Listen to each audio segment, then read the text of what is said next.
Hello दोस्तों, कैसे हो आप सभी लोग। स्वागत है आप सभी का मैक्स मांगा एक्सप्लेन में।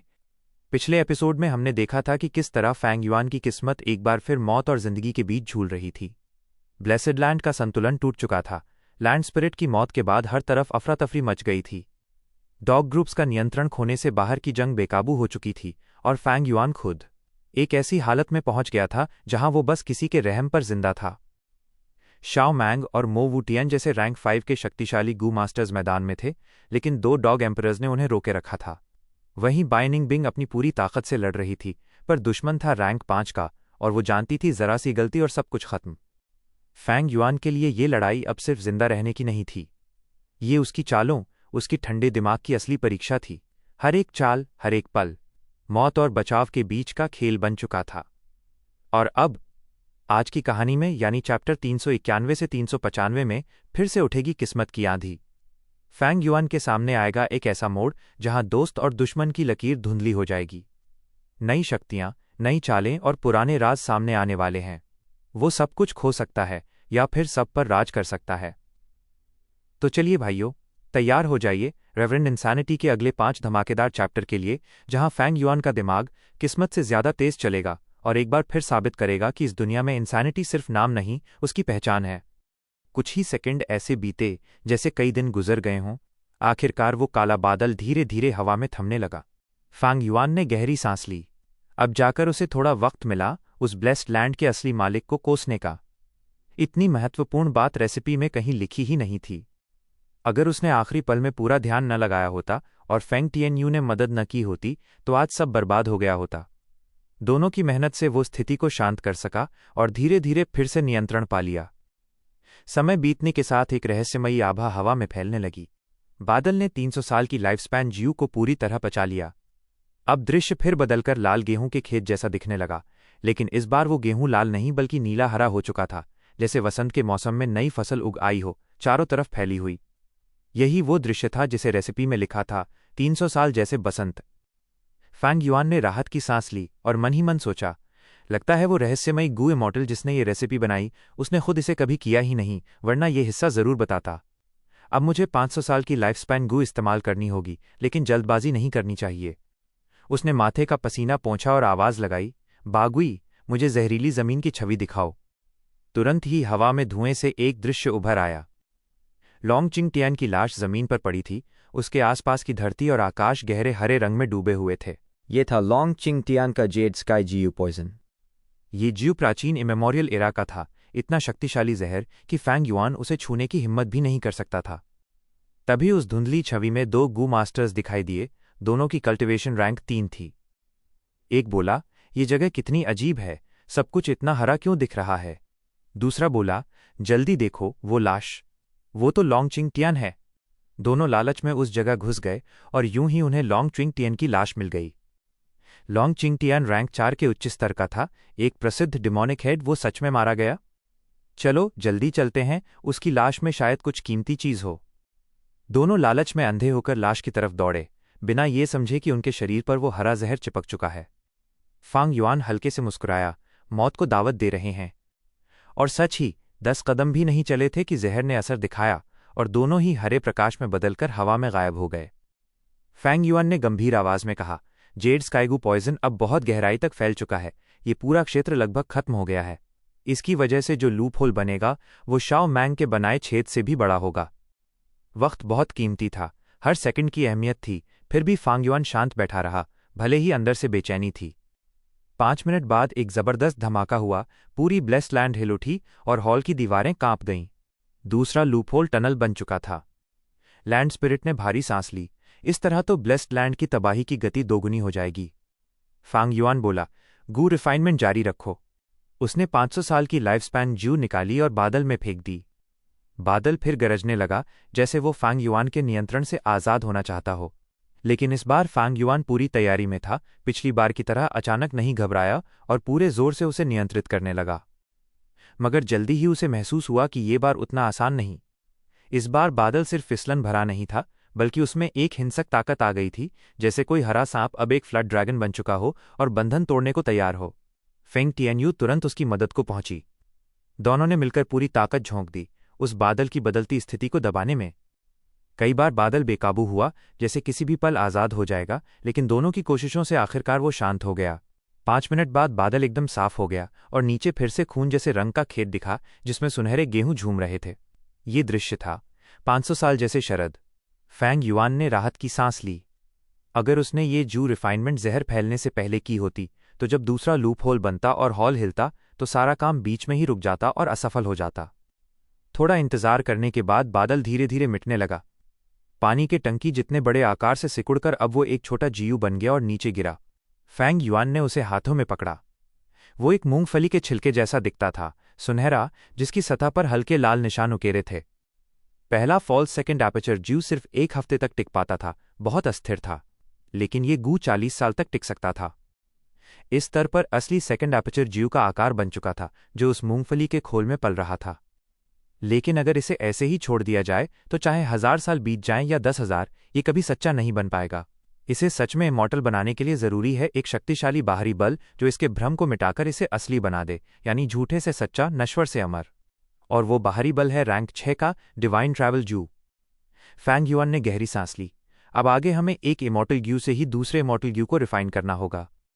उसने आंखें बंद की, अपनी आंतरिक ऊर्जा को संतुलित किया और इस पूरी रिफाइनमेंट प्रक्रिया के सबसे महत्वपूर्ण चरण की शुरुआत की। और इसी समय बाहर की दुनिया में पहाड़ों के ऊपर युद्ध की आवाजें गूंज रही थीं। ये कुत्ता मेरा है। अगर तुम अपने जू वर्म सौंप दोगे, तो मैं तुम्हारी जान बख्श दूंगा। इन सारे अंडे जैसे इंसानों को मार दो। ये वेरिएंट ह्यूमन्स एक स्पिरिट स्प्रिंग पर कब्जा किए बैठे हैं। कितना बड़ा संसाधन का नुकसान है। चारों तरफ लूटपाट और मारकाट मची हुई थी। गू मास्टर्स की आंखें खून से लाल हो गई थीं। मारे गए लोगों की गिनती बढ़ती जा रही थी। अजीब है, इतने देर हो गई, पर लॉर्ड टाइम्यू बाय अभी तक नहीं दिखे। हमारे वू क्लैन का वू शेंटोंग कहाँ गया? टाई क्लैन और वू क्लैन के जू मास्टर्स को कुछ गड़बड़ महसूस हुई। जल्दी खोजो, हर जगह खोजो। स्वर्गीय शक्ति की रोक बहुत कम हो गई है। अब हम अपने ज्यादातर ज्यू वर्म्स का इस्तेमाल कर सकते हैं। हालात बिल्कुल बिगड़ चुके हैं। हर तरफ कत्लेआम मचा है, खून की नदियां बह रही हैं। हमें अपने क्लान के एक्सपर्ट्स को ढूंढना होगा ताकि हालात पर काबू पाया जा सके। क्या कोई जगह बाकी रह गई है जहां हमने खोज नहीं की? हाँ, इस ब्लेस्ड लैंड के सबसे गहरे हिस्से में एक घना कुहासा फैला हुआ है। जब सबकी नजरें उस ब्रॉन्ज हॉल की तरफ गईं, तभी मो वूटियन अकेले उस धुंध के किनारे तक पहुंच चुका था। यहां इमॉर्टल ग्यू की ऑरा है। उसकी आंखें बैंगनी थीं, गहरी और रहस्यमयी, जिनमें घमंड और जंगलीपन दोनों झलक रहे थे। उन पर्पल आइज से उसने देखा तो धुंध कभी कभी हट जाती और उसकी नजरों में अनगिनत कुत्ते दिखाई देने लगे। उसने भौहें चढ़ा लीं। रक्षा बहुत मजबूत थी। वो अकेले इस लाइन को नहीं तोड़ सकता था। उसे किसी की मदद चाहिए थी। फिर उसके चेहरे पर हल्की मुस्कान आई और वो मुड़ गया।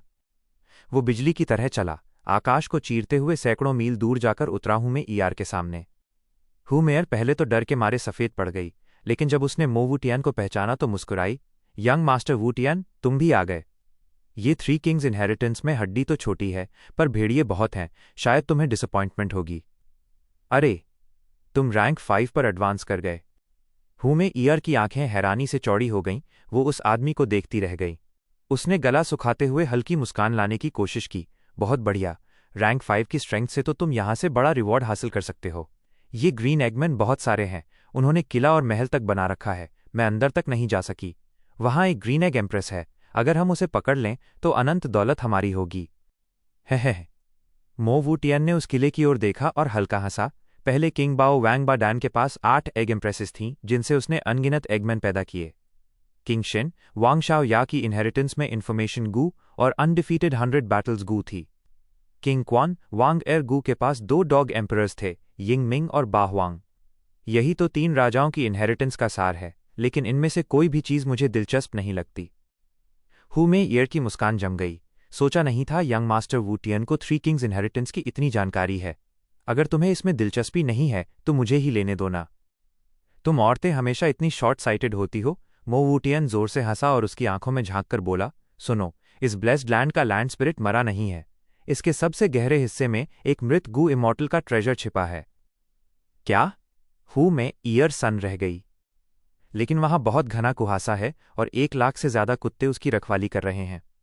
उस सेंट्रल कंट्रोल हॉल तक पहुंचना सिर्फ हमारे दोनों के बस की बात नहीं। मो वूटियन ने गहराई से मुस्कुराते हुए कहा। में ईयर चतुर औरत थी, तुरंत उसकी मंशा समझ गई। उसकी आंखों में चमक आई और वो मुस्कुराई।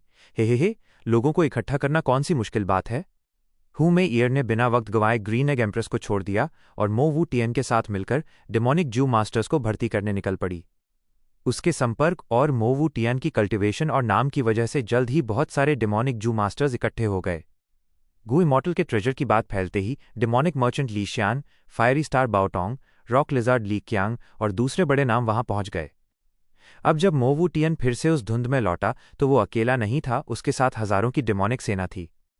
तो वो आखिरकार आ ही गए। पहाड़ी पर बैठे बाई निंगबिंग धीरे धीरे खड़े हुए।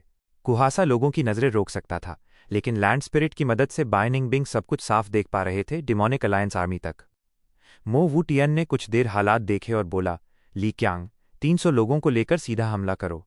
कुछ कदम आगे बढ़ोगे तो स्टील आर्मर डॉग से सामना होगा। लड़ते हुए पीछे हटना, फिर बाएं मुड़ना और क्रिसैंथेमम अकीता डॉग से भिड़ना। उन्हें हराकर दक्षिण पूर्व दिशा की ओर बढ़ जाना। हु में ईआर 500 लोगों को लेकर बाईं ओर जाओ। रास्ते में lightning symbol dogs, hedge dogs और कॉप्स डॉग्स मिलेंगे। नुकसान की परवाह मत करना, बस उत्तर दिशा की ओर लगातार आगे बढ़ते रहना। बाओटोंग, तुम दाएं रास्ते से जाओ, 800 लोगों को साथ लो। दक्षिण पश्चिम दिशा में तेजी से शोर मचाते हुए आगे बढ़ना।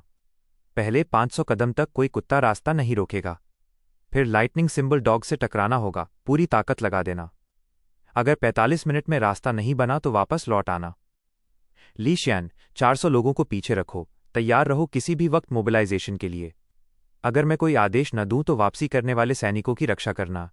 और तुम मो वू टियन, तुम क्या करोगे? ली शियान ने गहरी नज़र से पूछा। मैं तो यहीं आधार पर रहकर निगरानी करूंगा, क्यों, कोई आपत्ति है? मो वू टियन ने अपनी बैंगनी आंखों से उसे ठंडी नज़र से देखा। ली शियान की रीढ़ में सिहरन दौड़ गई। ये मो वू टियन इतना डरावना कब हो गया?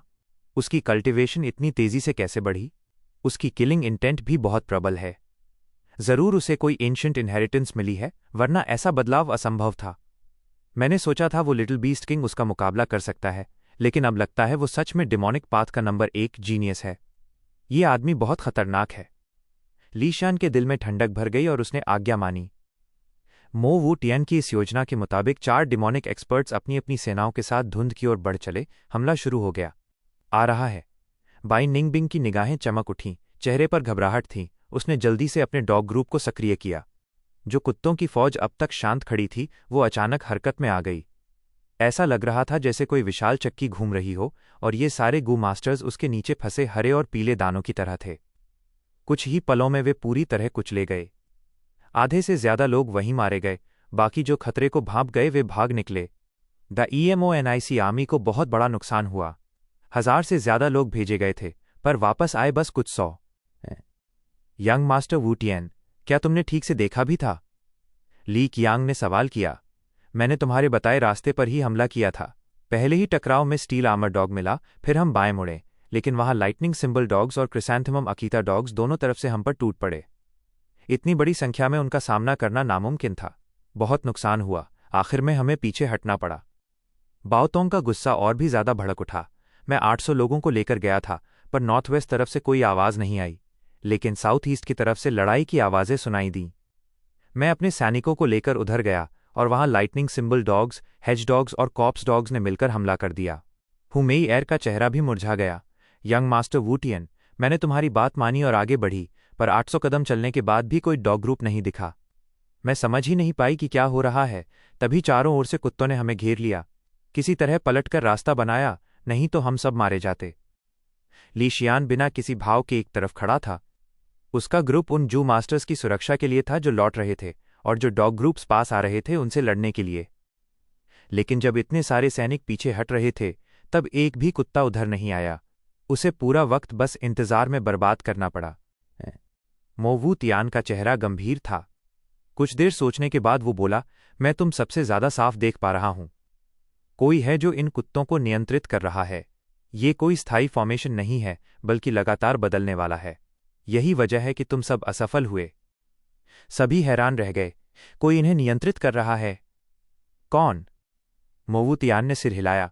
कोहरा बहुत घना है, मैं बस एक धुंधला सा साया देख पाया, पहचान नहीं सका कि वो कौन है, लेकिन निश्चित रूप से कोई मास्टरमाइंड है। इतनी सटीक प्रतिक्रिया सिर्फ किसी इंसान की बुद्धि से ही संभव है। खैर, मुझे एनस्लेवमेंट पाथ का कुछ ज्ञान है। अब से तुम लोगों को ऐसे हमला करना होगा ताकि हम इस घेरे को तोड़ सकें और गू इमॉर्टल ट्रेजर हासिल कर सकें। सबके चेहरे खून से सने थे, पर वे एक दूसरे की ओर देखकर मजबूरी में सिर हिला दिए। आखिर मो वू तियान रैंक 5 का गू मास्टर था और अमर खजाने का लालच भी कोई छोटा नहीं था। लेकिन इस बार भी वे हार गए और पहले से भी ज्यादा नुकसान झेलना पड़ा। जिसने इन्हें नियंत्रित किया है वो एन्स्लेवमेंट पाथ में बहुत उच्च स्तर का है। मैंने उसे कम आंका। मो वू तियान ने भौहें सिकोड़ लीं। उसने चारों दिशाओं से एक साथ हमला करने की एकदम परफेक्ट योजना बनाई थी, लेकिन सामने वाले ने पल भर में उसका इरादा भांप लिया। उसने जानबूझकर अपने कुत्तों को इस तरह से चलाया कि चारों दिशाओं के हमले मिलने से पहले ही उन्हें रोक दिया। ऐसी चाल तो बस किसी मास्टर के स्तर की ही हो सकती है। मो वू तियान, अब तुम्हें जवाब देना होगा। बाओ तोंग गरज उठा, हमने अपनी जान दांव पर लगाई, इतने लोग मारे गए और अब तक हमें उस ट्रेजर की झलक तक नहीं मिली। तुम बस खड़े रहकर तमाशा देख रहे थे। तुम रैंक 5 के गू मास्टर हो, तुम्हें खुद भी कुछ करना चाहिए था। ओह, जवाब चाहिए तुम्हें? मो वू तियान ठंडी हंसी हंसा। तो लो, मैं देता हूं तुम्हें एक संतोषजनक जवाब। उसकी हंसी दानवी थी और उसकी बैंगनी आंखों में खतरनाक चमक आई। तुम? बाओ तोंग चौंक गया। उसने बस मो वू तियान की तरफ देखा और वहीं ठिठक गया, हिल भी न सका। कुछ ही पलों में वो जमीन पर गिर पड़ा, मर चुका था। सारे ग्यू मास्टर्स में खलबली मच गई। वो फायरी स्टार बाओ तोंग था, एक मशहूर रैंक 4 फायरपाथ गू मास्टर। लेकिन मो वू तियान ने हाथ भी नहीं उठाया, बस एक नज़र में उसे मार डाला। जवाब चाहिए था ना? मैंने दे दिया। संतुष्ट हो? मो वू तियान मुस्कराया। उसकी नज़र बाओ तोंग के शव पर थी। चुप होना। लगता है अब संतुष्ट हो गए। उसने हंसते हुए चारों ओर देखा। हा हा हा, बाओ तोंग तो खुश है और तुम लोग? तुम्हें भी कोई जवाब चाहिए? चारों तरफ एकदम सन्नाटा छा गया। मो वू तियान ने पलक झपकते ही किसी को मार डाला। बाओ तोंग रैंक 4 अपर स्टेज का था, फिर भी एक बार तक नहीं झेल पाया। बाकी डिमोनिक ग्यू मास्टर्स के चेहरे पीले पड़ गए, उनके अंदर डर समा गया। उन्हें अफसोस हुआ कि लालच में उन्होंने मो वू तियान का साथ क्यों दिया। अब जब वे इस दलदल में फंस चुके थे तो निकलना असंभव था। हु मेई एर और बाकी सबने सिर झुका लिए, कोई भी उसकी आंखों में देखने की हिम्मत नहीं कर सका। उन्होंने सोचा था कि मो वू तियान अभी अभी रैंक 5 पर पहुंचा है, इसलिए शायद उतना ताकतवर नहीं होगा। लेकिन अब समझ आए कि उसकी शक्ति वू गुई जैसे दिग्गजों के बराबर थी। इतनी कम उम्र में ये ताकत सचमुच डिमोनिक पाथ का नंबर 1 जीनियस था। अपनी ताकत दिखाने के बाद मो वू तियान फिर से डरावनी हंसी हंसा। बाओ तोंग के जियू अब भी वहीं हैं, तुम लोग उन्हें आपस में बांट लो। इसे मेरी तरफ से मुआवजा समझो। इतना कहते ही जू मास्टर्स की आंखों में लालच चमक उठा। सबसे पहले ली शियान हरकत में आया, जैसे खरगोश छलांग लगाता है। वो बाओ तोंग की लाश पर जा गिरा और उसके जियू उठा लिए। लगभग उसी समय हु मेई एर और ली कियांग भी दौड़ पड़े और लूट में हिस्सा ले लिया। बाकी सब बस देखते रह गए, किसी ने हिम्मत नहीं की कि मुकाबला करें। तीनों ने बाओ तोंग की संपत्ति बांट ली। अच्छा खासा फायदा हुआ और उनके अंदर का गुस्सा धीरे धीरे खत्म होकर अब मो वू तियान के प्रति डर और श्रद्धा में बदल गया। मो वू तियान का किसी को नज़र से मार देना कोई साधारण बात नहीं थी। ये एक साइड बेस्ड किलर मूव था। ऐसी किलर मूव में सीधा आत्मा की शक्ति का मुकाबला होता है। जो हारता है उसकी सोल बिखर जाती है और उसे अपने गू को भी विस्फोट करने का मौका नहीं मिलता। मो वू तियान सोल पाथ का गू मास्टर था, उसकी आत्मा की शक्ति अपने समकक्षों से कहीं ज्यादा थी। बाओ तोंग जैसे लोगों से निपटना उसके लिए बच्चों का खेल था। कॉफ कॉफ। ली शियान ने हल्की खांसी ली और बोला, चूंकि वहां पर 20 समूह पहरा दे रहे हैं तो यकीनन वही जगह सेंट्रल कंट्रोल हॉल होगी। उस गू इमॉर्टल की किस्मत भी वहीं पर होगी। लेकिन इतने सारे कुत्तों के बीच हम अंदर जाएं तो कैसे? वो चालाक था, मानो भूत जैसी समझ रखता हो। बाओ तोंग के शरीर से सबसे ज्यादा फायदा उसी को मिला था, इसलिए उसने तुरंत मो वू तियान की बात का समर्थन किया। गू इमॉर्टल के ट्रेजर की बात आते ही हु में ईयर और ली कियांग दोनों का ध्यान उसी ओर चला गया। मो वू तियान ने चारों ओर देखा। सामने मौजूद लोग सब घायल और थके हुए थे, कुछ के चेहरे पर अब भी डर की झलक थी। पूरी टोली का जोश बिल्कुल नीचे गिर चुका था। उसने लंबी सांस ली। सच में ये तो एक बेमेल झुंड है। लगता है मुझे और लोगों को बुलाना ही पड़ेगा ताकि अंदर घुसने की उम्मीद बने। खबर फैला दो, चाहे राइचस हों या डिमोनिक। बस इतना कहना कि टाइमू बाई और बाकी लोग हॉल में घुस चुके हैं और किंग क्वान इनहेरिटेंस हासिल कर ली है और अब वो हमें बाहर रोककर खुद ट्रेजर पर कब्जा करना चाहते हैं। ये हु में ईआर थोड़ा हिचकिचाई। मो वू तियान ने ठंडी हंसी हंसी। समय बहुत कम है, अगर ब्लेसड लैंड ढह गया तो हमारे हाथ कुछ नहीं आएगा, और बिना और लोगों के क्या हम सच में अंदर घुस सकते हैं? यंग मास्टर ठीक कह रहे हैं, ह्यूमे ईयर ने तुरंत जवाब दिया। आखिरकार रुक गया। पहाड़ी ढलान पर बाई निंग बिंग ने राहत की सांस ली, लेकिन उसके माथे पर शिकन थी। फांग युआन के दिए हुए तरीके अब आधे से ज्यादा खत्म हो चुके थे। कुछ और हमलों के बाद वो पूरी तरह लाचार हो जाएगी।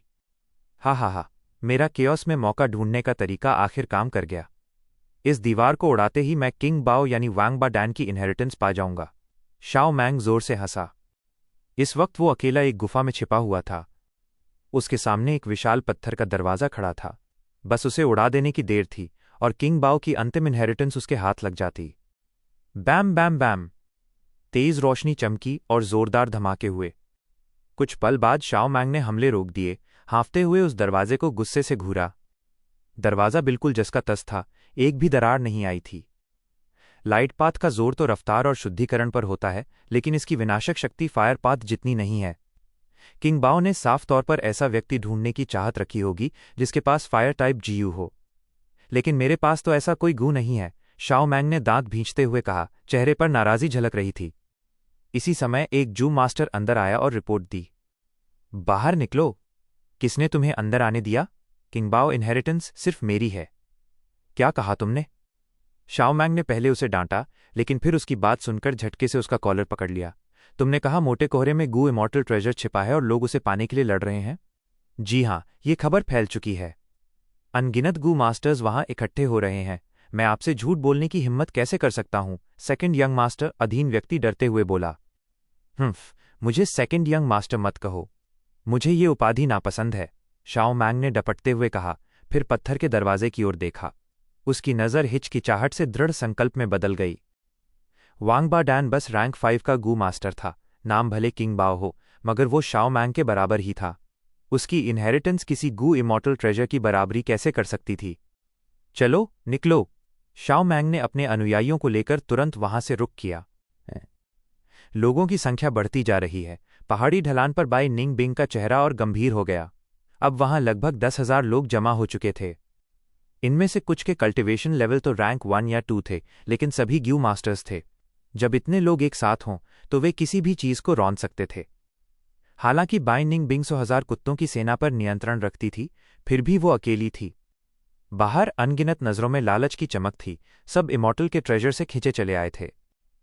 लोगों के बीच कोलाहल मच गया और मो वू टियन बस मुस्कुराकर चुप रहा। उसका मकसद पूरा हो गया था। जैसे कहा गया है, पंछी भोजन के लिए मरता है, इंसान दौलत के लिए। यही तो मानव मन है। उधर राइचस पाथ वाले लोग अपने लोगों को संगठित करके कोहरे में घुसने की तैयारी कर रहे हैं। हुमैर ने दूर देखते हुए कहा, यंग मास्टर वू टियन, अब तो सभी डिमोनिक गू मास्टर्स भी आ चुके हैं। क्या आप उन्हें समूहों में बांटकर नेतृत्व नहीं करेंगे? अगर राइचस पाथ वाले अंदर पहुंच गए तो ट्रेजर तो वही ले जाएंगे। चिंता मत करो, इतना घना कोहरा और स्टील आर्मर डॉग्स की दीवारें हैं, उनके अग्रदूत क्या बिगाड़ लेंगे? मो वू टियन ने ठंडी मुस्कान के साथ कहा। कोई कदम नहीं उठाया। राइचस पाथ वाले हमेशा डिमोनिक पाथ वालों से अधिक एकजुट रहते थे, जबकि डिमोनिक पाथ के लोग अकेले चलते हैं।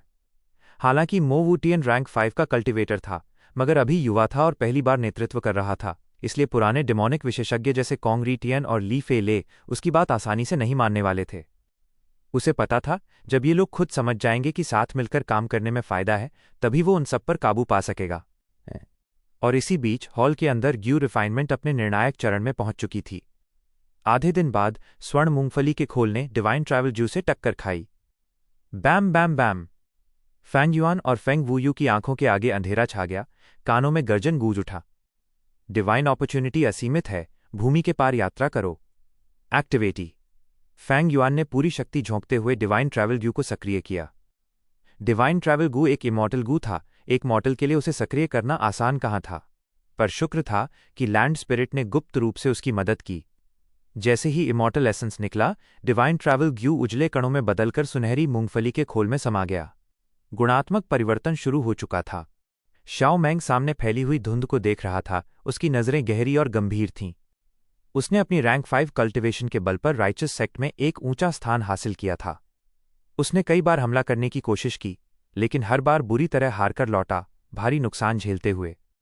उस धुंध के भीतर असंख्य कुत्ते छिपे हुए थे, जिनकी वजह से जो भी गू मास्टर्स अंदर जाते वे भारी जख्मों के साथ वापस आते। चाहे नुकसान कितना भी हो जाए, मैं रुकने वाला नहीं हूं। इमॉर्टल ट्रेजर, ये तो एक सच्चा इमॉर्टल ट्रेजर है। शाओ मैंग की आंखों में चमक उभर आई और वो मन ही मन उत्साहित होकर चिल्लाया।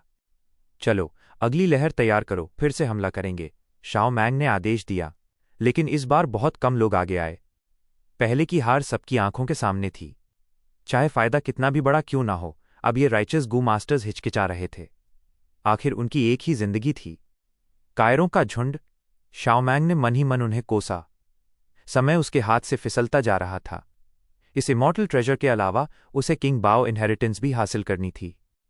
अगर हमारे पास कोई एनस्लेवमेंट पाथ गू मास्टर होता जो 20 ग्रुप्स को नियंत्रित कर सकता, तो हम उन्हें आगे भेजकर अपने गू मास्टर्स की जान बचा सकते थे और मनोबल भी लौटाता, शाओ मैंग ने सोचा। ऐसे हालात में एनस्लेवमेंट पाथ गू मास्टर की अहमियत साफ दिखाई दे रही थी। वू क्लान का वू शेनटोंग कहाँ है? अगर वो होता तो हम इस धुंध को चीरकर सेंट्रल हॉल तक पहुंच जाते, शाओ मैंग ने पूछा। लेकिन जवाब सुनकर उसका चेहरा उतर गया। वू शेनटोंग गायब था, यहां तक कि वू क्लैन के लोग भी उसे ढूंढ रहे थे। शाओ मैंग ने डिमोनिक फैक्शन की तरफ नजर डाली और उसके दिल में शक उठा। सिर्फ वू शेनटोंग ही नहीं, डिमोनिक पाथ के वू गुई और जांग सानसान भी गायब हैं। क्या ये धुंध में कुत्तों को नियंत्रित करने वाला उन्हीं तीनों में से कोई है? शाओ मैंग सोच में डूबा हुआ ग्रैंड हॉल की ओर देखने लगा। लेकिन धुंध इतनी घनी थी कि उसकी नजर आगे नहीं जा पा रही थी, जिससे उसका गुस्सा और बढ़ गया। ये घटिया धुंध कितनी परेशान करने वाली है। अगर वान ली श्योंगफेंग यहां होता तो हमारे क्लैन की डिवाइन विंड इस धुंध को उड़ा देती, वान क्लैन का एक गू मास्टर झल्लाकर बोला। अगर हमारे क्लैन का पुराना क्लैन लीडर यहां होता तो हमें इन कुत्तों से डरने की जरूरत ही नहीं पड़ती, ताई क्लैन के 4 बुजुर्ग गुर्राए। लॉर्ड शाओ मैंग, हम आगे नहीं बढ़ पा रहे हैं और डिमोनिक फैक्शन हमारे ऊपर हंस रहा है। अब क्या करें? राइचस सेक्ट की मशहूर हीलर टाओ जी ने आकर पूछा। ये डिमोनिक कमीने। शाओ मैंग ने डिमोनिक फैक्शन की ओर देखा और उसका गुस्सा उफान पर पहुंच गया। लगता है अब मुझे ही कदम उठाना होगा। उसने गहरी सांस ली। उसकी आंखों में एक चमक उभर आई। सब लोग पीछे हट जाओ। सबने उसकी बात सुनी और जल्दी से 10 कदम पीछे हट गए। पल भर में शाओ मैंग के आसपास खाली जगह बन गई, जिससे वो और भी प्रभावशाली दिखने लगा। शाओ मैंग ने अपनी आंखें बंद कर लीं और अपना ध्यान अपने एपर्चर में केंद्रित किया। उसके भीतर पर्पल क्रिस्टल प्राइमीवल एसेंस लहराने लगा। प्राइमीवल सी का उतार चढ़ाव और तेज हो गया। थोड़ी देर तक ऊर्जा इकट्ठा करने के बाद उसने आंखें खोलीं। अब उसके भीतर का प्राइमीवल सी एक भयंकर तूफान बन चुका था।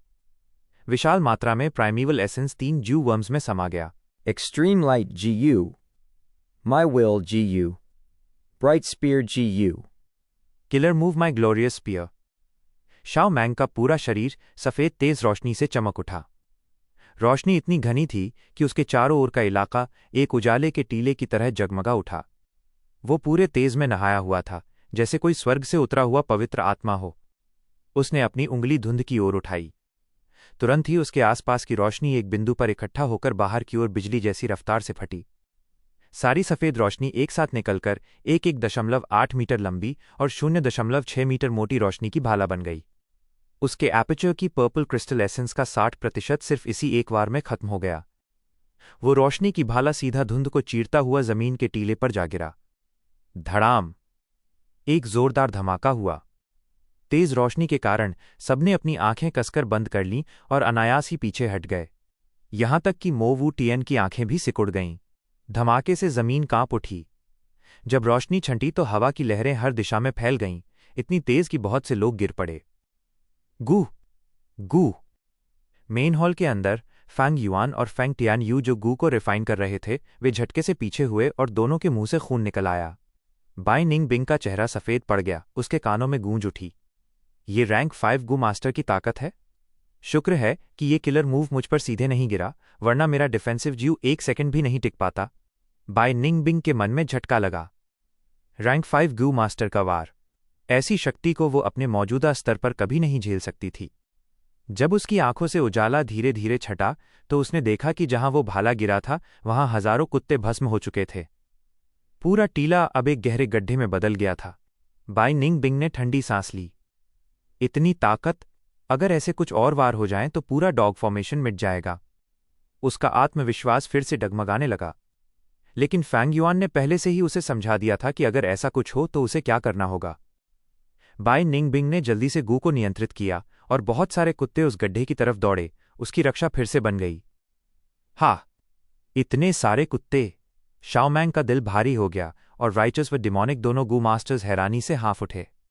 पहले जब चारों तरफ धुंध छाई हुई थी तब कोई साफ देख नहीं पा रहा था, लेकिन अब जब वो धुंध हट गई तो सबकी नजरें साफ हो गईं।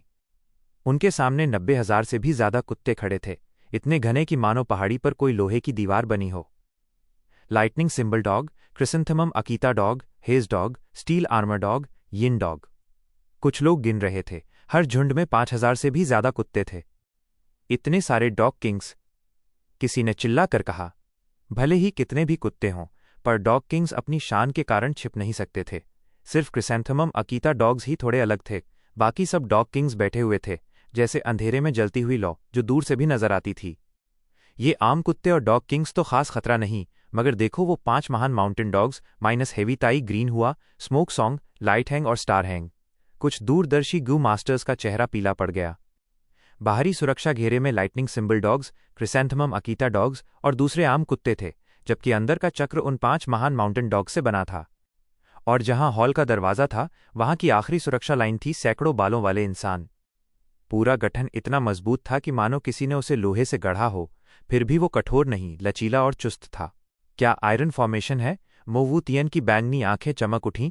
उसने महसूस किया कि अब मामला और पेचीदा हो गया है। बहुत से लोग अब उस ब्रॉन्ज हॉल की ओर देखने लगे। वो विशाल पर सादगी भरा हॉल, जिस पर खुदे हुए निशान और डिजाइन थे जो प्राचीन माहौल फैला रहे थे। वही है ब्रॉन्ज हॉल जिसमें इमॉर्टल ट्रेजर है। बस इन कुत्तों से पार निकल जाएं तो सीधा ग्रैंड हॉल तक पहुंचेंगे। Immortal treasure, immortal treasure. सोचो वहां कैसी अद्भुत दौलत हमारा इंतजार कर रही होगी। हर किसी की आंखों में लालच की गर्मी थी, मंजिल सामने थी और उनकी लालसा अब हद से ज्यादा बढ़ गई थी। ही, वक्त आ गया। मोवू तियन ने चारों ओर नजर घुमाई, सबके दिलों में जलती हुई उस आग को महसूस किया। लालच दिल में जलती आग की तरह होता है, लेकिन सामने खड़ी वो विशाल डॉग आर्मी सबको रोक रही थी। सब जानते थे कि अपनी ताकत से ये दीवार पार करना नामुमकिन है। यही था सहयोग का असली कारण। लॉर्ड शाओमंग, अब सहयोग पर बात करें। मोवू तियन धुएं की तरह हल्का होकर कुछ कदमों में ही शाओमंग के सामने पहुंच गया। शाओमंग ने ठंडी सांस ली। जब उसने इस डॉग आर्मी को देखा तो उसे भी सहयोग का विचार आया था, मगर वो डर रहा था कि कहीं मोवू तियन उसे ठुकरा न दे, और अगर वो खुद आगे बढ़कर डेमोनिक फैक्शन से हाथ मिलाए तो उसकी राइटियस रैंक 5 कल्टिवेटर के रूप में प्रतिष्ठा पर भी धब्बा लगेगा। अब जब मोवू तियन खुद उसके पास आया तो उसके कानों को जैसे संगीत सुनाई दिया। शाओमंग ने नाक सिकोड़ते हुए कहा। उसका रवैया न गर्म था न ठंडा, बस तटस्थ। मोवू तियन ने उसकी नीयत भांप ली। अंदर से उसे उसकी कपटता पर घृणा हुई, लेकिन बोला, तो ठीक है, 15 मिनट बाद हम आगे और पीछे से एक साथ हमला करेंगे। शाओमंग ने सिर हिलाया और मुड़ गया। उसे अब और देखने की जरूरत नहीं समझी। मोवू तियन ने मुंह पर हल्की हंसी लाई और अपने साथियों के पास लौटकर बोला, मैंने शाओमंग से बात कर उसे भड़काया है, अब वो मुझसे प्रतिस्पर्धा करेगा। हम 2 दिशाओं से एक साथ हमला करेंगे। देखेंगे कौन पहले ब्रॉन्ज हॉल तक पहुंचता है, राइटियस फैक्शन या हम डेमोनिक फैक्शन। दूसरी ओर शाओमंग ने भी अपनी टोली को इकट्ठा कर घोषणा की, ये डेमोनिक बदमाश लालची और नीच हैं, मुझसे सहयोग की बात करने आए थे, लेकिन मैंने साफ इनकार कर दिया। मैं इन गंदे लोगों के साथ कैसे मिल सकता हूं? 15 मिनट बाद जब वो हमला करेंगे, हम भी मौके का फायदा उठाएंगे जब वो दबाव झेल रहे होंगे। हा। यंग मास्टर वू तियन अमर रहे। इन राइटियस पाखंडियों को कुचल दो। डेमोनिक ज्यू मास्टर्स चिल्लाने लगे। लॉर्ड शाओमंग बुद्धिमान हैं, इन डेमोनिक कमीने लोगों को दुश्मन के वार झेलने दो। राइटियस ग्यू मास्टर्स का हौसला भी बढ़ गया। मारो। 15 मिनट बाद हमला शुरू हुआ। राइटियस और डेमोनिक दोनों दिशाओं से दूर दूर से हमला कर रहे थे।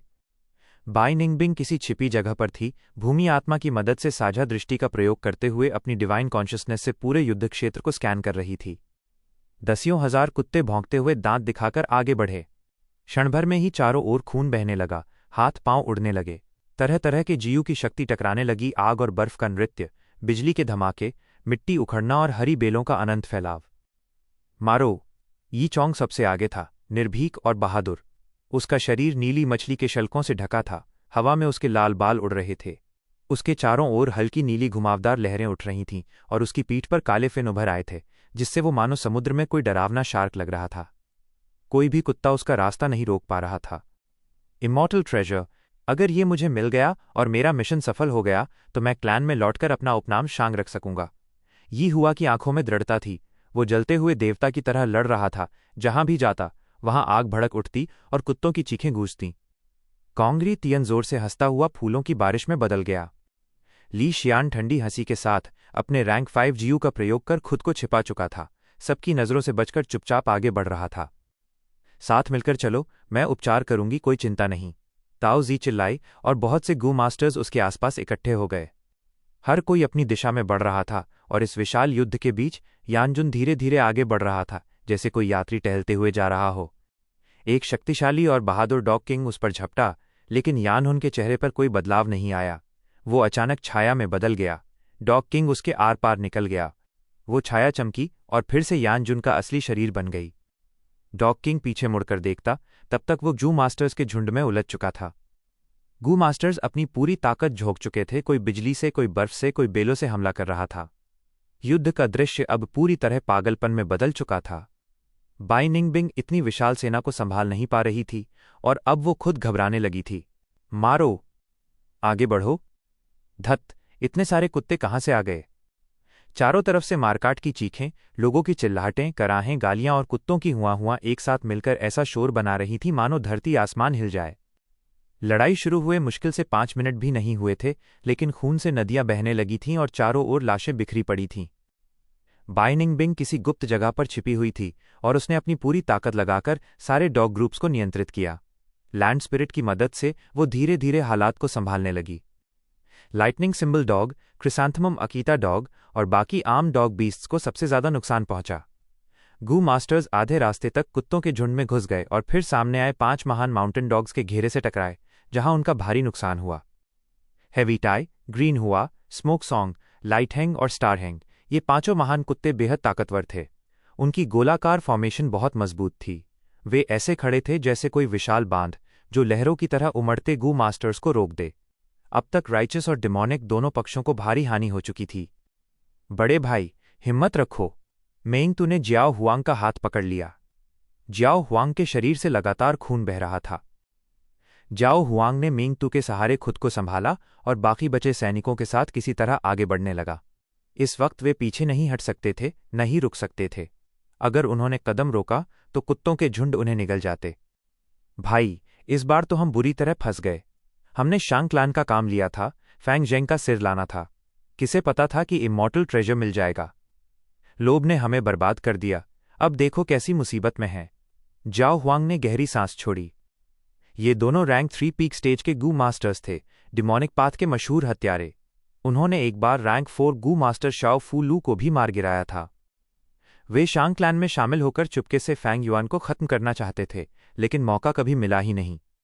जब वे ब्लेस्ड लैंड में दाखिल हुए तो इमॉर्टल ट्रेजर दिखा और वे भी भीड़ के साथ दौड़ पड़े, लेकिन इस लालच ने उन्हें मौत के मुंह में पहुंचा दिया।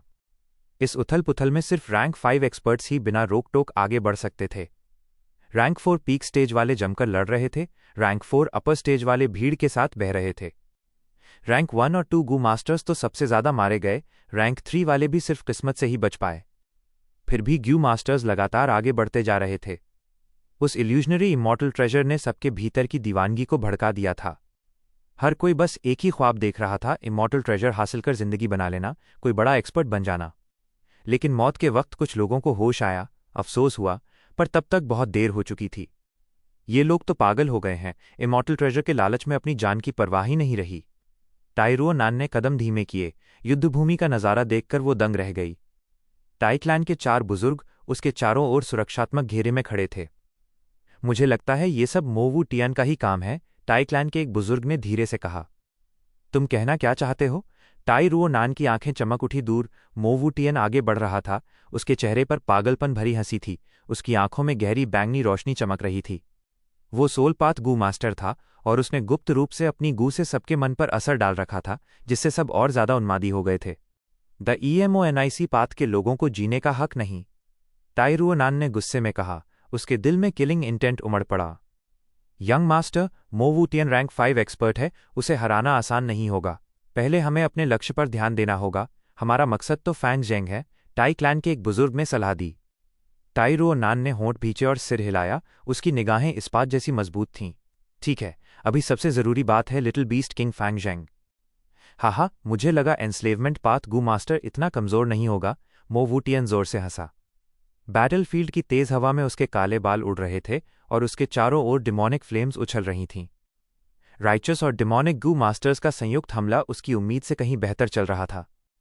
बाय निंगबिंग आखिर नई थी, पहले उसे फैंग युआन के फॉर्मेशन और उसके निर्देशों का सहारा था, लेकिन अब हालात बहुत पेचीदा थे। नई परिस्थितियां बार बार बदल रही थीं और वो सब कुछ संभाल नहीं पा रही थी। यही कमजोरियां मो वू टियन जैसे अनुभवी गू मास्टर्स के लिए अवसर बन गईं। मो वू टियान की आंखों में अजीब रोशनी झिलमिला रही थी। वो एक साथ कई काम कर रहा था, अपनी जीव से हमला भी कर रहा था, लोगों के मन को भड़का भी रहा था और बैटलफील्ड पर नजर भी रखे हुए था। एनस्लेवमेंट पाथ के गू मास्टर्स के पास जबरदस्त आक्रमण शक्ति होती है, वे अकेले ही कई दुश्मनों से लड़ सकते हैं। लेकिन दुनिया में सब कुछ संतुलित है।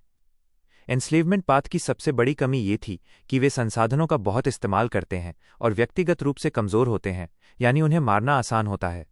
मो वू टियन लगातार बाय निंग बिंग की तलाश में था। बस उसे ढूंढ ले तो पूरी डॉग बीस्ट फॉर्मेशन बिखर जाएगी और आधे से ज्यादा कुत्ते बिना लड़े भाग जाएंगे। मिल गई। मो वू टियन की नज़र अचानक ठहर गई। उसने बाय निंग बिंग का ठिकाना ढूंढ लिया था।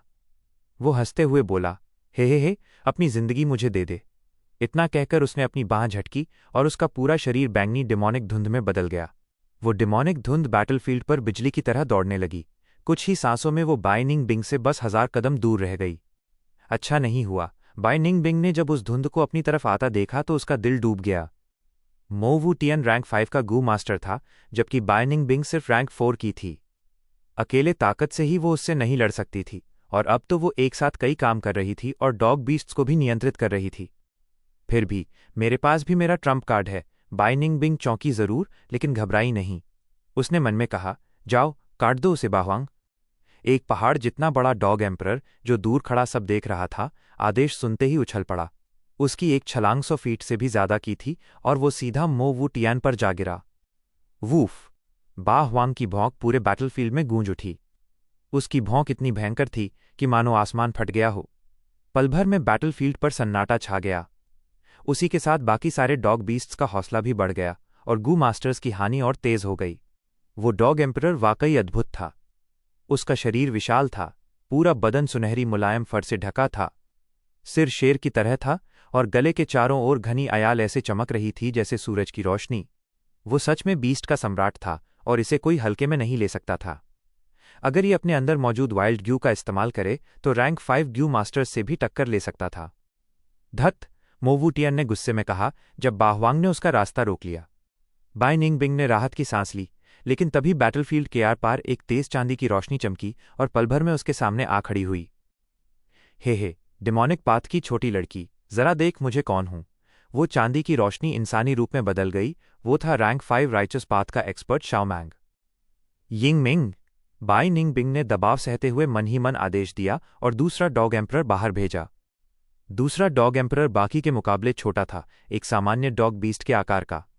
उसके सफेद शरीर पर गुलाबी चेरी के फूल जैसे निशान बने थे। शाओ मैंग का प्रबल दबाव सहते हुए उस छोटे डॉग एम्परर के अंदर का वाइल्ड ग्यू सक्रिय हुआ और उसके पैरों के नीचे बादलों की परत बन गई। अब यिंग मिंग हवा में उड़ सकता था। बस एक जंगली कुत्ता? अरे, ये तो डॉग एम्परर है, शाओ मैंग ने पहले तो हंसते हुए कहा, पर कुछ ही झटकों के बाद जब उस बीस्ट की ताकत का अंदाजा हुआ तो उसने अपने भाव बदले और अब सावधानी से लड़ने लगा। बाय निंग बिंग का चेहरा अब गंभीर था। हालांकि उसने 2 रैंक 5 एक्सपर्ट्स को रोक रखा था, लेकिन ये हालात ज्यादा देर तक नहीं टिक सकते थे। आखिर इंसान सब जीवों में सबसे बुद्धिमान होता है। इंसानी समझ बीस्ट से कहीं ऊंची होती है। जल्द या देर मो वू टियान और शाओ मैंग दोनों ही डॉग एम्परर्स की कमजोरी समझ जाएंगे और फिर सीधे बाय निंग बिंग पर हमला करना उनके लिए आसान हो जाएगा। उसने बैटलफील्ड की ओर नजर डाली। बाकी ग्यू मास्टर्स अभी भी लड़ाई में उलझे हुए थे और आगे बढ़ने में व्यस्त थे। फिलहाल उससे कोई खतरा नहीं था। उसने गहरी सांस ली और फिर अपनी नज़र ब्रॉन्ज हॉल की तरफ घुमाई। ज्यादा वक्त नहीं बचा। उसकी नीली आंखों में ठंडी, चमकती हुई रोशनी झलक उठी। ब्रॉन्ज हॉल के अंदर फैंग युआन हांफते हुए बड़े गहरे सांस ले रहा था। उसके पास फेंग टियनयू जमीन पर बेहोश पड़ा था। फैंग युआन के सातों छेदों से खून बह रहा था, लेकिन उसे उसकी परवाह नहीं थी। उसकी आंखें चमक रही थीं और सामने एक जीयू पर टिकी थीं जो हवा में तैर रहा था। वो जीयू तेज रोशनी बिखेर रहा था। उसका कोई स्थायी आकार नहीं था, कभी वो रंग बिरंगे बादल जैसा लगता तो कभी किसी चमकदार भंवर जैसा। सक्सेस! फैंग युआन की आंखों में खुशी चमक उठी। उसने डिवाइन ट्रैवल गू रिफाइन कर लिया था। अब बस एक आखिरी कदम बाकी था और फिर वो सेकंड एपर्चर गू हासिल कर सकता था। तुम सफल हो गए, सच में सफल हो गए। लैंड स्पिरिट फैंग युआन के पास प्रकट हुआ। वो बहुत कमजोर था, लेकिन उसकी आंखों में खुशी की चमक थी। तुम वाकई भविष्य के ग्यू इमॉर्टल कहलाने के लायक हो। तुमने डिवाइन ट्रैवल गू रिफाइन कर दिखाया, यह अविश्वसनीय है। सचमुच तुम्हें ये जिम्मेदारी देना सही फैसला था। अब सबसे मुश्किल हिस्सा पूरा हो चुका है। आगे सब कुछ बहुत आसान होगा। बस अब तुम्हें थर्ड वॉच गो इस्तेमाल करना है और बिना किसी कठिनाई के सफलता तुम्हारे कदम चूमेगी। लैंड स्पिरिट ने लंबी सांस छोड़ी, उसमें भावनाओं की गहराई थी। हजारों साल की मेहनत आज जाकर सफल हुई। ये रेसिपी सच में काम करती है, मैं बेहद खुश हूं। बस अफसोस कि मैं सेकंड एपर्चर जीव को देख नहीं पाऊंगा। इतना कहते ही लैंड स्पिरिट बागुई का शरीर धीरे धीरे धुंधला पड़ने लगा और अंत में पूरी तरह गायब हो गया। वो मर चुका था। ब्रॉन्ज कॉल्ड्रन में जो इमॉर्टल एसेंस थी वो लगभग खत्म हो चुकी थी, बस हल्की सी परत बाकी रह गई थी। पूरी ब्लेस्ड लैंड लगभग ढह चुकी थी और विनाश के कगार पर थी। बूढ़ा बागुई अब तक फैंग युआन की मदद कर रहा था रिफाइन करने में और बाई निंगबिंग की रक्षा में भी, लेकिन अब वो और नहीं झेल सका और अंत में पूरी तरह से मिट गया। फिर भी पिछले जीवन की तुलना में जब वो कई जू मास्टर्स के हमले में बेबस होकर मरा था, इस बार उसकी मौत शांत और संतोषजनक थी। बागुई की मौत का मतलब था कि इमॉर्टल एसेंस अब इस्तेमाल नहीं की जा सकती। लेकिन फैंग युआन जरा भी परेशान नहीं था, क्योंकि आखिरी चरण में इमॉर्टल एसेंस की जगह प्राइमीवल स्टोन से काम चल सकता था। वैसे भी अगर बागुई जीवित भी रहता तो ब्रॉन्ज कॉल्ड्रन में बची वो हल्की इमॉर्टल एसेंस ब्लेस्ड लैंड को बनाए रखने के लिए जरूरी थी। उसे रिफाइन में इस्तेमाल करना संभव ही नहीं था। फैंग युआन ने गहरी सांस ली और मन में सोचा, इस इमॉर्टल ग्यू को रिफाइन करना स्प्रिंग ऑटम सिकड़ा से भी कठिन था। अभी थोड़ी देर पहले जो हलचल हुई थी, अगर मैं ध्यान न देता तो सारा प्रयास व्यर्थ चला जाता, और अगर रिफाइन असफल हो जाता तो मेरे इस मॉर्टल शरीर पर इतना भयंकर बैकलैश आता कि स्प्रिंग ऑटम सिकाड़ा इस्तेमाल करने से पहले ही मर जाता। ऊपर से इस आखिरी चरण में तो मन की ताकत की बहुत बड़ी जरूरत होती है, जो एक मॉर्टल के बस की बात नहीं। शुक्र है कि मैंने फेंग टियानयू को गुलाम बनाकर पहले से ही तैयार रखा था, वरना ये कदम पूरा करना असंभव था। पिछले जन्म में फैंग युआन पहले से ही गू इमॉर्टल बन चुका था जब उसने स्प्रिंग ऑटम सिकाडा रिफाइन किया था, पर इस बार वो एक मॉर्टल रहते हुए इमॉर्टल ज्यू रिफाइन कर रहा था। ये अपने आप में चमत्कार था, पर ऐसा संभव हो पाया क्योंकि पहला, उस रहस्यमयी गू इमॉर्टल ने पूरी उम्र इस रेसिपी को पूर्ण बनाने में लगा दी थी। दूसरा, इस रेसिपी में डिवाइन ट्रैवल जीव का प्रयोग किया गया था, जिससे कठिनाई बहुत कम हो गई। और तीसरा, फैंग युआन अकेला नहीं था, उसे लैंड स्पिरिट और एनस्लेव पाथ के ग्रैंड मास्टर फेंग टियानयू दोनों की मदद मिली थी। इन सबके कारण फैंग युआन वो सबसे कठिन और खतरनाक चरण पार कर पाया। अब मुझे थर्ड वॉच ग्यू का इस्तेमाल करना है। ये हिस्सा आसान है। हाँ, देखना होगा बाहर क्या हालात हैं। फैंग युआन ने मन शांत किया और तब उसे बाहर से बैटलफील्ड की चीखें और हलचल सुनाई देने लगीं। फैंग युआन, संभल जाओ, किसी ने डॉग फॉर्मेशन तोड़ दी है, एक रैंक 4 गू मास्टर तुम्हारी तरफ आ रहा है। ठीक उसी वक्त बाय निंगबिंग की चेतावनी पहुंची। फैंग युआन का चेहरा गंभीर हो गया और वो धीरे धीरे खड़ा हो गया। उस समय लैंड स्पिरिट मर चुकी थी और फैंग युआन हॉल के बाहर की स्थिति नहीं देख पा रहा था, लेकिन अपनी पिछली जिंदगी की यादों के सहारे वो बिना देखे ही अंदाजा लगा सकता था कि बाहर क्या हो रहा होगा। उसने मन ही मन कहा, इस ब्लेसेड लैंड में सिर्फ 2 ही रैंक 5 एक्सपर्ट्स हैं, शाओ मैंग और मो वू टियन। इन दोनों को अभी कुछ समय के लिए 2 डॉग एम्परर्स रोककर रखेंगे। रैंक 4 ग्यू मास्टर्स बहुत हैं, लेकिन इस समय सिर्फ एक ही व्यक्ति है जो यहां तक पहुंच सकता है। वो है यान क्लैन का युवा मुखिया यान जुन। उसने एंशिएंट फैंटम पाथ की इनहेरिटेंस प्राप्त की है और वो छिपने व अचानक हमला करने में माहिर है। उसके लिए डॉग बीस्ट फॉर्मेशन पार करना कोई मुश्किल काम नहीं होगा। फैंग युआन ने थोड़ा सोचकर सिर हिलाया। ये बात सच ही थी। फैंटम पाथ कभी प्राचीन काल में बहुत प्रसिद्ध थी। इसका सिद्धांत था, हल्का फुल्का रहो, मुक्त रहो और हर वार से बचो। जब कोई हर वार से बच सकता है तो वो भी एक तरह की अजेयता होती है। अपनी पिछली जिंदगी में फैंटम पाथ वाला यान जुन यीटियन माउंटेन की लड़ाई में बहुत चमका था। उसने डिमोनिक पाथ के ग्यू मास्टर्स को भारी नुकसान पहुंचाया था, पर अंत में मो वू टियन आया और उसे हार मानकर पीछे हटना पड़ा। फैंग युआन ने चारों ओर नजर दौड़ाई और मन ही मन बड़बड़ाया, इस ब्लेसड लैंड की रक्षा व्यवस्था बहुत कमज़ोर है। इतनी अहम जगह पर सिर्फ एक ब्रॉन्ज हॉल बनाया गया है। हाँ, ये चीज़ें रखने के लिए तो काम का है, पर इसकी रक्षा बहुत पतली है। देखने में भले भव्य लगे, पर असल में बेकार है। अगर इसमें हु इमॉर्टल ब्लेसड लैंड की तरह डांगहन माउंटेन रक्षा के लिए होती, तो ये स्वर्गीय खाई की तरह अजेय होती। यहां तक कि गू इमॉर्टल्स भी परेशान हो जाते। मेरी अपनी ब्लेसड लैंड की संरचना जो रक्त सागर जैसी थी, वो इससे कहीं बेहतर थी। उसके मन में कुछ नाराजगी सी उठी। उसने आगे बढ़कर फेंग टियन यू को जोर से लात मारकर जगाया। उठो! फेंग युआन की आवाज़ ठंडी थी। फेंग टियन यू ने बहुत मेहनत की थी, बहुत योगदान दिया था।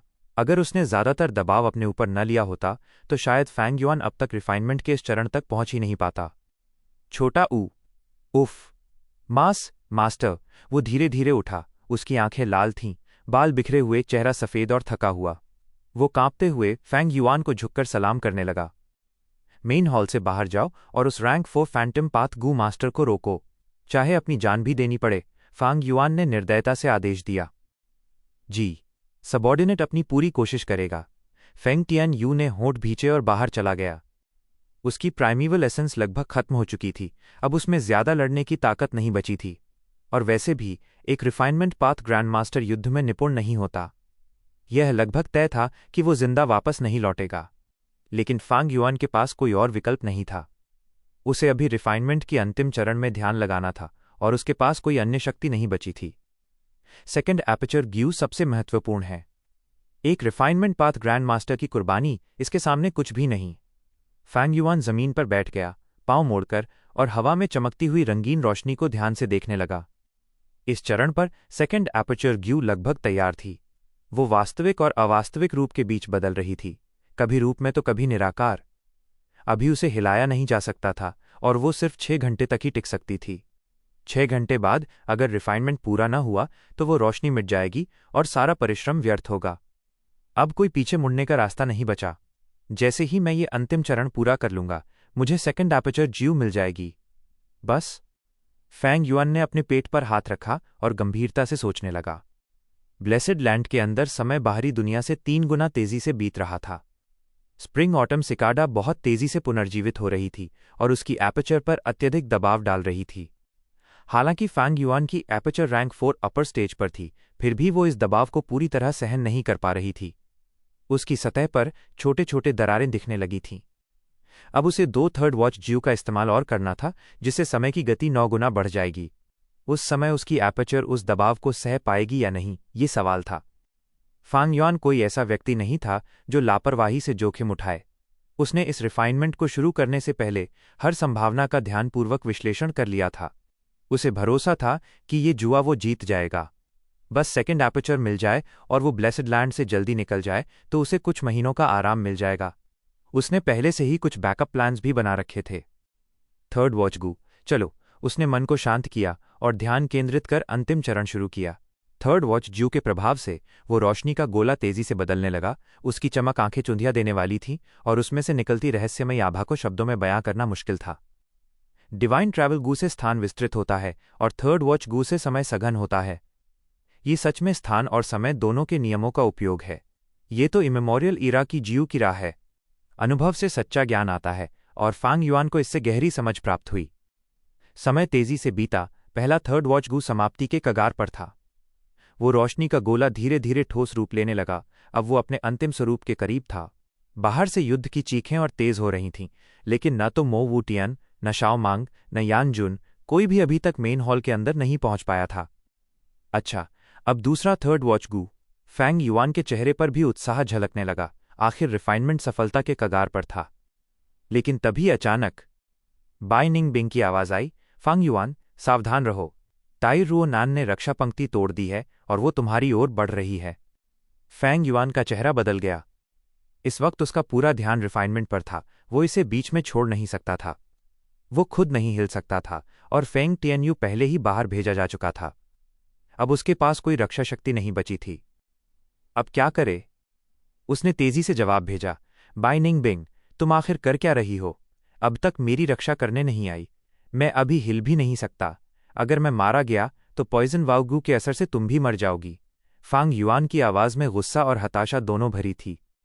ठीक है, मैं इस पूरे हिस्से को शुरू से अंत तक एकदम कहानी सुनाने के अंदाज में गर्मजोशी भरे घरेलू लहजे में हिंदी में अनुवाद कर दूंगा। तुम्हारे बताए सारे इंग्लिश शब्द वैसे ही रखे जाएंगे, और अगर कहीं वाक्य अधूरा होगा तो उसे पूरा करके स्वाभाविक बनाऊंगा। मैं इसे अब शुरू करता हूं। वो बेहद बेबस था, कुछ नहीं कर सकता था, इसलिए उसे मजबूर होकर बाई निंग बिंग को बुलाना पड़ा। अगर बाई निंग बिंग वहां न होती तो बाहर के डॉग ग्रुप्स बिल्कुल बिना नेता की सेना बन जाते और बहुत बड़ा हंगामा मच जाता।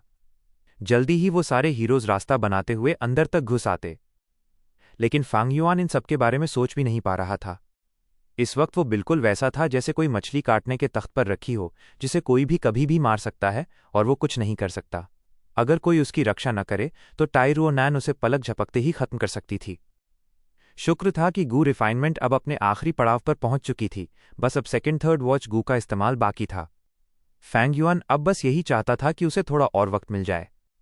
अगर वो हर पल का सही इस्तेमाल करके रिफाइनमेंट पूरी कर ले तो उसके पास जो कई रैंक 4 और रैंक 5 मूवमेंट जीयू हैं, उनकी मदद से वो घेराबंदी तोड़कर जिंदा बच सकता है। जहां तक बाई निंग बिंग की बात थी, हाँ, वो दुश्मनों को रोकने के लिए बिल्कुल सही थी। उसकी मौजूदगी का सबसे अच्छा इस्तेमाल यही था। उसका अंजाम क्या होगा, ये सोचने की फुर्सत फैंग युआन के पास नहीं थी। अचानक धड़ाम की आवाज के साथ हॉल का बड़ा दरवाजा जोर से खुला।